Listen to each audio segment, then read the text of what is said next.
Sudan में तकरीबन 1 साल से लोग हुकूमत के ख़िलाफ़ मुज़ाहरे कर रहे थे। सूडान की फ़ौज ने सदर मोहम्मद अल-बशीर को, जिन्होंने 30 साल सूडान पर हुकूमत की, गिरफ़्तार कर लिया और ख़ुद इंतज़ाम संभाल लिया। ये जो वीडियो आपने देखी, ये एक सूडान की लड़की की है जो वायरल हो गई।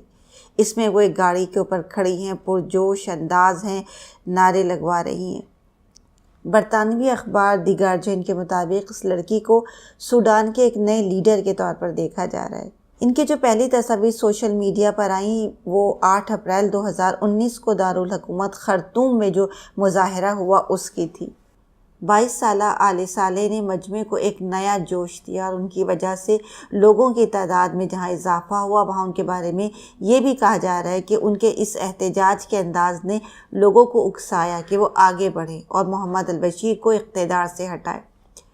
सोशल मीडिया पर इनकी धूम है और आले साला को सूडान की हीरो कहा जा रहा है कि इनके पुरजोश नारों और इनकलाबी शायरी की वजह से एहतजाज करने वालों को नया वलवला मिला है। अपने बारे में बात करते हुए उन्होंने बताया कि मेरा ताल्लुक़ किसी सियासी घराने से नहीं है। खुशकिस्मती से एक दिन मुझे लोगों से खिताब करने का मौका मिला और मैंने अपने अंदाज़ में लोगों में शऊर पैदा करने की कोशिश की। क्या ये खातून आगे जाकर सूडान की सियासत में कोई किरदार अदा करेंगी? आप क्या कहते हैं? कमेंट्स करके हमें अपनी राय से ज़रूर आगाह करें। इसके साथ ही हमारे चैनल को लाइक और सब्सक्राइब करें और बेल आइकन को भी क्लिक करें ताकि हमारी नई आने वाली वीडियो की नोटिफिकेशन आप तक पहुंचती रहे।